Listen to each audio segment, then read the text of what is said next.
Les grandes puissances se réunissent la semaine prochaine pour le sommet du G20 à Antalya. Parmi les thèmes qui se sont invités à l'agenda, la guerre civile en Syrie et ses conséquences sur la Turquie voisine, le Moyen-Orient et l'Europe. Après le début en octobre des opérations militaires russes en Syrie, la recherche d'une solution diplomatique s'est accélérée.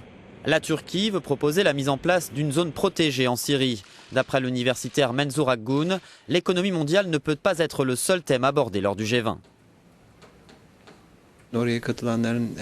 Tous les participants ici sont d'une façon ou d'une autre intéressés par la Syrie.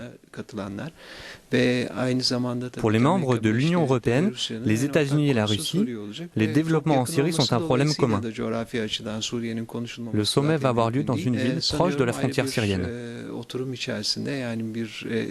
Je pense que très probablement il y aura un sommet parallèle sur la Syrie. Avec le groupe État islamique qui mène des attaques terroristes et recrute des musulmans sur leur continent, les dirigeants européens s'inquiètent aussi du flux de réfugiés qui déferlent sur la Turquie et la Grèce. On estime que plus de 700 000 migrants sont arrivés en Europe par la mer cette année, d'après l'Organisation internationale pour les migrations. Ce sommet ne pourra pas à lui seul résoudre cette crise, d'après notre analyste politique.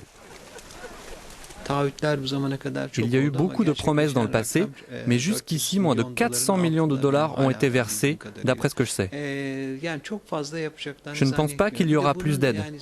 Surtout, je crois que ce soutien financier devrait être durable. Par exemple, s'ils donnent 3 milliards aujourd'hui et pas demain, que va-t-il se passer? Ça n'a pas de sens car les réfugiés vont rester en Turquie dans les années à venir. Des programmes à plus long terme dans l'éducation et la santé devraient être développés pour les intégrer à la société turque.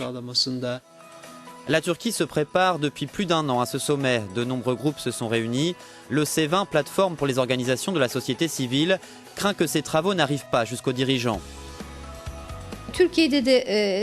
Récemment, il y a eu des attaques terroristes en Turquie. Les dirigeants du monde entier seront protégés par de lourdes mesures de sécurité.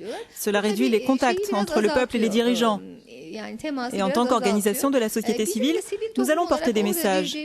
Nous disons, ne vous éloignez pas du peuple. Nous sommes des partenaires avec qui vous pouvez communiquer comme les ONG. Nous savons ce que ressentent et pensent les gens dans la rue car nous travaillons avec eux. Donc, servez-vous de nous pour communiquer avec la société. Pendant le sommet du G20 en Turquie, les géants de l'économie mondiale vont chercher des solutions aux plus graves problèmes de la planète. Beaucoup de questions seront abordées, de la guerre civile syrienne à la crise des réfugiés, de l'économie à la politique. Quelle sera l'issue du sommet? Il faudra attendre ses conclusions. Bora Bayraktar, Euronews.